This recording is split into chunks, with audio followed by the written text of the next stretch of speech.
Good morning, everyone. Our today's topic of 6th class, social science topic, maps and globe. First part, we have already done maps. We already discussed about maps. Today we will discuss about globes. Students, you know our Earth is a unique planet. The photographs taken by the astronauts from satellites, we see that our Earth is, the shape of our Earth is spherical. The shape of our Earth is spherical. In this globe, we can see that our Earth shape is spherical. On poles, it is flattened. Okay, students? Globe is a true model of our Earth. We can easily see every part of our Earth in this globe. But it is not so beneficial. Why? We cannot see every place at one time. हम एक ही time में सभी place को नहीं देख पाते. अभी इसी प्लेस को देख पा रहे हैं, ना कि इधर वाले को हम इसको नहीं शो कर पा रहे हैं. लेकिन मैप पर हम पूरे एरिया को एक साथ देख सकते हैं. ग्लोब पर किसी पर्टिकुलर थिंग को शो नहीं कर सकते हम. जैसे किसी स्मॉल एरिया को हम इसके ऊपर इजीली नहीं देख पाते हैं, और मैप्स पर ये इजीली पॉसिबल होता है. इसको कैरी करना बहुत डिफिकल्ट है, क्योंकि एक तो इसको कैरी करना बहुत डिफिकल्ट है. किसी भी प्लेस पर वन टू अनदर प्लेस अगर हम जाते हैं तो इसको कैरी करना बहुत ही डिफिकल्ट हो जाता है. लेकिन मैप्स को हम किसी भी प्रकार से फोल्ड करके अपनी पॉकेट वगैरह में रख के हम उसको ले जा सकते हैं. तो इस तरीके से कुछ बेनिफिट्स इसके भी हैं, लेकिन बेनिफिशियल ज्यादा मैप है. Globe, in this globe we can see it is our earth is tilt on its axis. अपने एक्सिस पर ये झुकी हुई है 23.5 डिग्री. ये देखिए, आपको इस मॉडल से समझ आ रहा होगा, है ना. और इस तरीके से हमारी अर्थ है वो अपने एक्सिस के ऊपर मूव करती रहती है. तो इस ग्लोब के माध्यम से हम अपनी अर्थ को इजीली समझ सकते हैं. आगे इसके हेल्प से मैं आपको फिर समझाऊंगी. ग्लोब, ये सच है कि ग्लोब हमारे अर्थ का एक ट्रू मॉडल है, और हमने हमारी अर्थ का एक एक्सिस मान रखा है जो कि इमेजिनरी है, नॉट रियल. हमने मान रखा है कि हमारी अर्थ अपने एक्सिस पर टिल्ड है 23.5 डिग्री. ये एक्सिस हमने इमेजिन कर रखा है, रियल में नहीं है, और अपने एक्सिस पर यह मूव करती रहती है, और इससे रिवोल्यूशन और रोटेशन 2 मोमेंट्स भी करती है इसके ऊपर. अब हम इस ग्लोब के माध्यम से देख सकते हैं कि हमारी अर्थ है वो वेस्ट टू ईस्ट मूव करती है. इस तरीके से वेस्ट टू ईस्ट मूव करती है, और इसके जो अपर साइड है इन और ये इसके ठीक अपोजिट नीचे, इनको पोल्स का नाम दिया जाता है. नॉर्थ में नॉर्थ पोल और साउथ में साउथ पोल. इनको कैसे डिवाइड किया जाता है आप यहाँ से देखिए. हमारी अर्थ को एक कुछ 0 डिग्री एक इक्वेटर लाइन इमेजिन की गई है. इसके जब नॉर्थ में इसको नॉर्थ पोल माना जाता है, इक्वेटर के साउथ में साउथ पोल माना जाता है. तो इस तरीके से हमारी अर्थ में ये पोल्स डिवाइडेड है. अब हम पढ़ेंगे इनके कुछ ग्लोब में लॉन्गिट्यूड एंड लैटिट्यूड्स के बारे में. हम आप देख रहे हैं, इस मैप के ऊपर भी देख रहे हैं कि किस तरीके से लाइंस का जाल सा बिछा हुआ है। क्या ये लाइन रियल में है हमारे अर्थ के ऊपर? नहीं, दीज आर इमेजिनरी लाइंस। ये लाइंस जो सीधी खड़ी हैं, इन लाइंस को लॉन्गिट्यूड्स का नाम दिया जाता है, और जो वेस्ट टू ईस्ट जा रहे हैं, एक दूसरे के पैरेलल हैं, इनको लैटिट्यूड्स पैरेलल्स का नाम दिया जाता है। Secondary, now we will discuss about the hemisphere.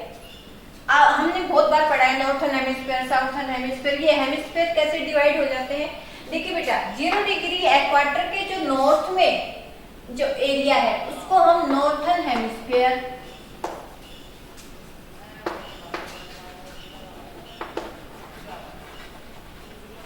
और साउथ में southern hemisphere.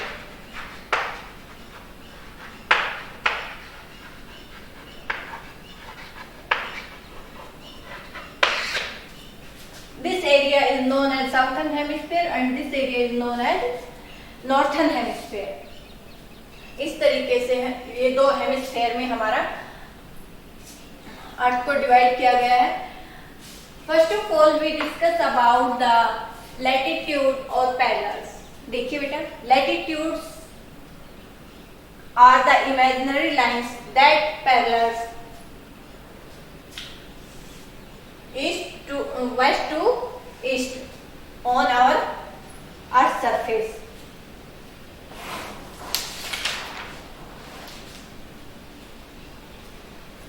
The first parallel is equator. देखिए बेटा, इक्वेटर पैरेलल है 0 डिग्री, उसी के साथ साथ जो लाइंस लगी हुई हैं एक दूसरे के पैरेलल हैं, इमेजिनरी लाइंस हैं, उनको लैटिट्यूड और पैरेलल्स का नाम दिया जाता है। सम इम्पोर्टेंट पैरेलल्स, यहाँ पर कुछ इम्पोर्टेंट पैरेलल्स दे भी रखी हैं। तो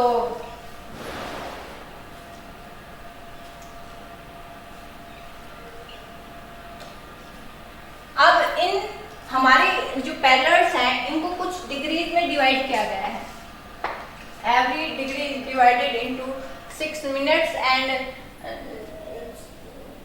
16 and minutes divided into seconds। तो इस तरीके से हमारे अर्थ को डिस्टेंस में भी डिवाइड किया गया है। नेक्स्ट, ये कुछ इम्पोर्टेंट लैटिट्यूड्स दे रखी हैं, पैरेलल दे रखे हैं, उनके नाम मैंने लिखे हैं यहाँ पे। फर्स्ट सबसे इम्पोर्टेंट इक्वेटर, 0 डिग्री पे जो इमेजिनरी लाइन है on our earth surface is known as equator.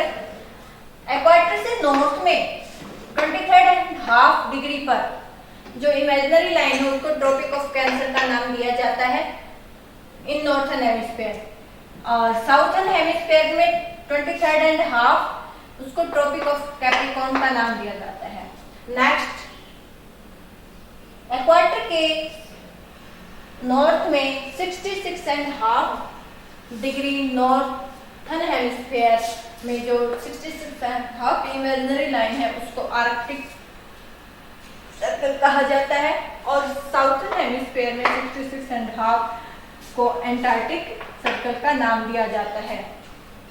North में नॉर्थ पोल है और साउथ में साउथ पोल।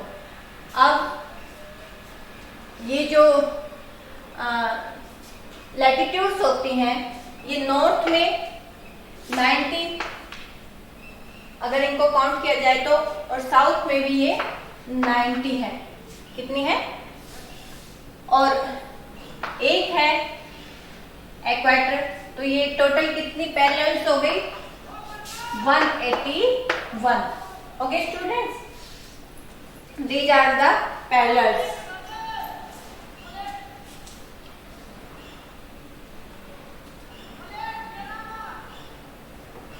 देखिए, इक्वेटर के पास, इक्वेटर के नियर जो सिटी या जो रीजन्स होते हैं उनको लोलैंड एरिया कहा जाता है, और जो पोल्स की तरफ जाते हैं वो हाईलैंड एरिया कहलाते हैं। एक्वाटर पर हमारे मान लो ये सन है, एक्वाटर के ऊपर जो सन रेज है वो हमेशा वर्टिकल होती है, जिस वजह से ट्रॉपिक ऑफ नहीं एक्वाटर पर काफी हीट रहती है, गर्मी रहती है। लेकिन जैसे जैसे एल्टीट्यूड बढ़ता जाता है, हाइट बढ़ती जाती है, जो सन रेज होती हैं वो स्लांटिंग होती जाती हैं, और जो टेम्परेचर है वो डिक्रीज होता रहता है, और नॉर्थ पोल पे जाके ये बहुत सनरेज मिनिमम पहुंच पाती है, बहुत कम से कम पहुंच पाती है। यही रीजन है कि जो पोल्स एरियाज हैं in both hemisphere through out the year snowy रहते हैं, बर्फ से ढके रहते हैं। तो इस तरीके से ये हमने पढ़ा कि किस प्रकार से एक्वाटर से जब हम ऊपर की साइड जाते हैं तो रेज है वो स्लांटिंग होना स्टार्ट हो जाती है।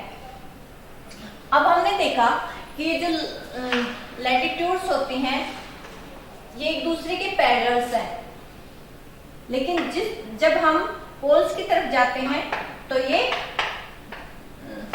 स्मॉल हो जाती हैं। ये सर्कल है, देखिए इस प्रकार से, देखिए जैसे सबसे बड़ा जो लैटिट्यूड है वो एक्वाटर है, लेकिन जब हम पोल्स की तरफ जाना स्टार्ट कर देते हैं तो ये पैरेलल्स हैं, ये स्मॉल हो जाते हैं, है ना, दिख रहे होंगे आपको इसमें। तो इस प्रकार से देखा हमने किस प्रकार के पोल्स की तरफ जाते हुए ये पैरेलल्स हैं, ये स्मॉल हो जाते हैं।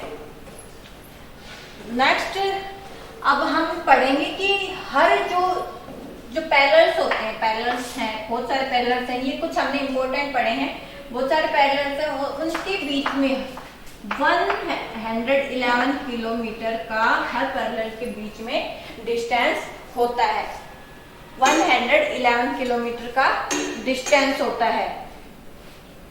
अब हमने कुछ इंपॉर्टेंट पैरेलल्स इसके ऊपर देखी।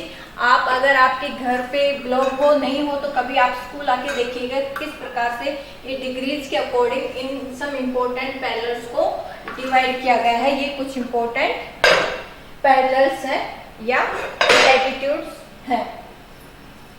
अब हम हमारे अर्थ के कुछ हीट जोन्स के बारे में पढ़ेंगे।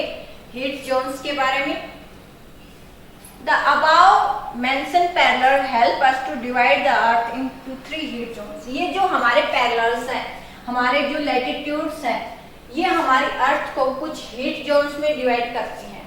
बेटा वो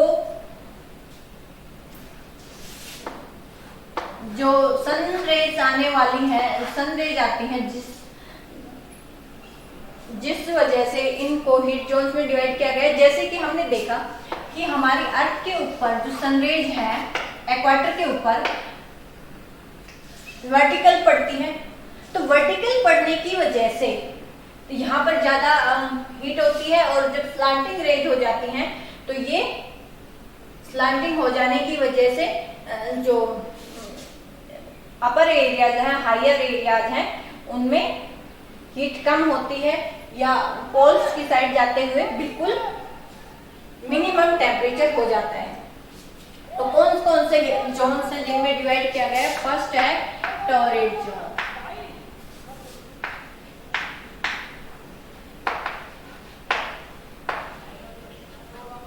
टॉरिड मींस हॉट जोन।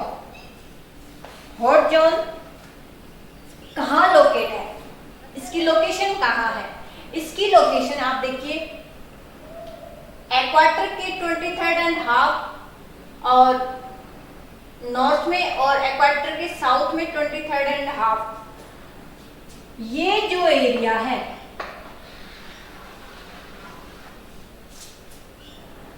इस एरिया को टॉरिड जोन का नाम दिया जाता है। टॉरिड जोन इस एरिया में सनरेज होती हैं, वो वर्टिकल होती हैं, हीट ज्यादा होती है, इसी वजह से इसको टॉरिड या हॉट जोन का नाम दिया गया है। इस रीजन में जितने भी सिटीज जो रीजन आते हैं उनमें हीट काफी ज्यादा होती है, तो this is known as torrid zone.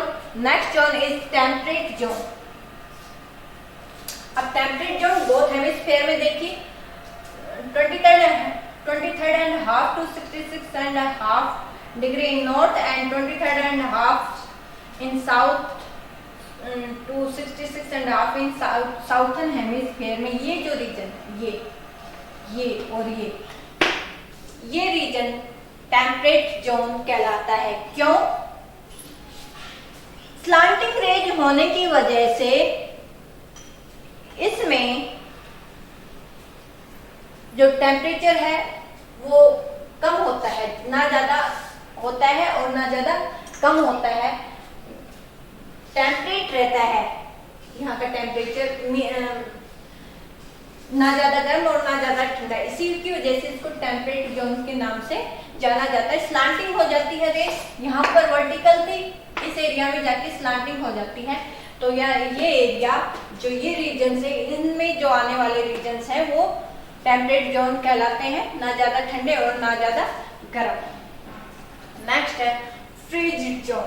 Freeze zone नाम से ही समझ में आ रहा है, फ्रीज मीन्स जमा हुआ, बिल्कुल ठंडा बर्फ से ढका हुआ एरिया। तो 66.5 से north pole in north and 66.5 south से इन साउथर्न हेमिस्फीयर में साउथ पोल का जो रीजन है ये बिल्कुल फ्रीज्ड है, क्योंकि सन रेज यहाँ तक आती वेरी स्लांटिंग हो जाती है। यहाँ पर सन रेज मिनिमम पहुंच पाती हैं, कम से कम पहुंच पाने की वजह से यहाँ through out the area snow है, ये एरिया स्नो से कवर्ड रहते हैं, इसलिए इनको फ्रीज जोन का नाम दिया गया है।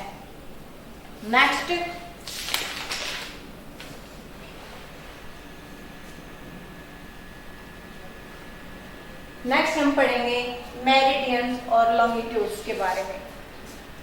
इसी के ऊपर हम मेरिडियंस और लॉन्गिट्यूड को पढ़ेंगे।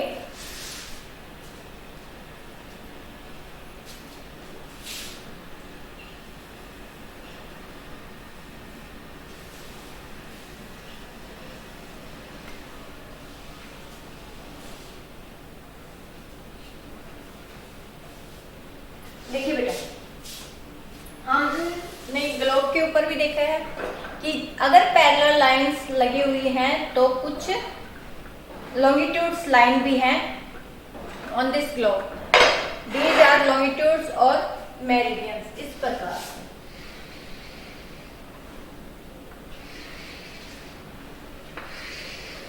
हमारे अर्थ सरफेस के ऊपर पैरेलल और मेरिडियन का एक नेट सा बना हुआ है। This net is known as grid. This net is known as grid. ये जो नेट है एक तरीके से का जाल सा बना हुआ है, इसको क्या कहते हैं? ग्रिड का नाम दिया जाता है।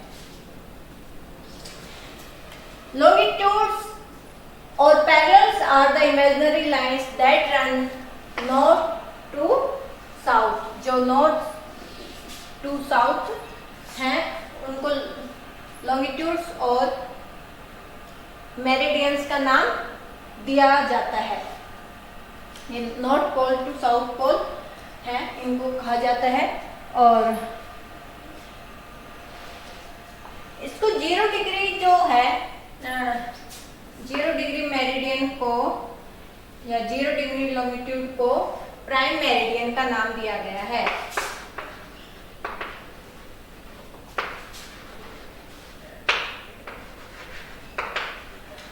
प्राइम मेरिडियन का नाम दिया जाता है 0 डिग्री लॉन्गिट्यूड को प्राइम मेरिडियन का नाम दिया जाता है। ये जो मेरिडियंस होती हैं ये 180, इसके जो इधर देखिए 0 डिग्री प्राइम मेरिडियन के ईस्ट में ईस्टर्न हेमिस्फीयर,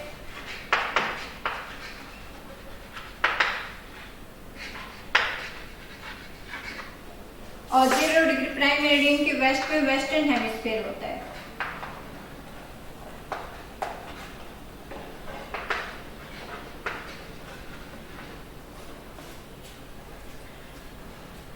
ये ईस्टर्न हेमिस्फीयर, जैसे नॉर्थर्न और साउथर्न हेमिस्फीयर में डिवाइड किया था, इसको ईस्टर्न और वेस्टर्न हेमिस्फीयर में डिवाइड किया गया है। ये कितनी होती है, 0 डिग्री प्राइम मेरिडियन के ईस्ट में 180 होती है और 180 इधर होती है, तो टोटल कितनी हो गई 360 मेरिडियन होती हैं, 360 मेरिडियंस होती हैं। और इनके बीच में भी डिस्टेंस 111 किलोमीटर का डिस्टेंस इनके बीच में होता है। अब हम देख रहे हैं कि किस प्रकार से ये जो लॉन्गिट्यूड्स होती हैं ये पोल्स की तरफ जाते हुए, पोल्स में जाके ये मिल जाती हैं। आप ये देखिए, यहाँ देखिए, ये देखिए, ये डिस्टेंस है पोल्स की तरफ जाते हुए, ये देखिए कम हो जाता है 111 किलोमीटर ये पोल्स की तरफ जाते हुए, क्योंकि पोल्स पे आके ये यहाँ मिल जाते हैं। ये देखिए यहाँ है ना। तो इस तरीके से हमने देखा कि किस प्रकार से ये पोल्स साइड पे जाके मिल जाती हैं, पोल्स के ऊपर ये मीट करती हैं, मिल जाती हैं। लॉन्गिट्यूड हम ग्लोब्स के ऊपर भी इजीली देख सकते हैं। ये देखिए, ये लॉन्गिट्यूड्स है। इस तरीके से हम लॉन्गिट्यूड और लैटिट्यूड्स के बारे में पढ़ चुके हैं। अगर आपको कोई डाउट हो तो आप मेरे पर्सनल नंबर पर इनके बारे में कुछ पूछ सकते हैं। नेक्स्ट, अब देखिए, ये जो 0 डिग्री प्राइम मेरिडियन है,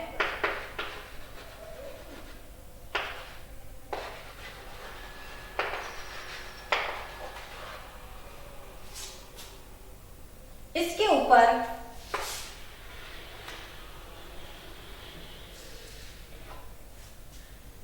जो प्लेस है,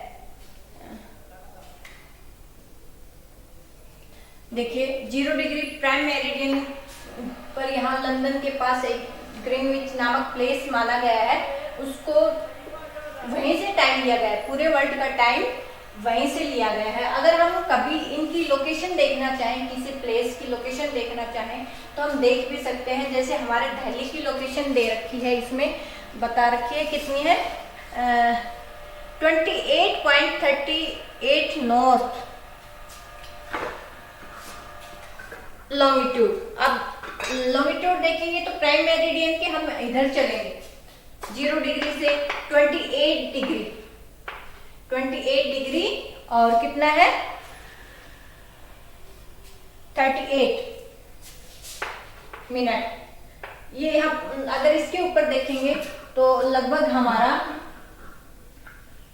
यहां से देखेंगे तो लगभग हमारा यहाँ आ पाएगा, यहाँ ये रीजन्स है, ये आ पाएगा ये यहाँ से। तो इस तरीके से हम अगर किसी प्लेस को इसके ऊपर लोकेट करना चाहें, दिखाना चाहें, तो हम ग्लोब के माध्यम से इजीली दिखा भी सकते हैं। Students, this is your today's topic. Time we will discuss in next video. So thank you.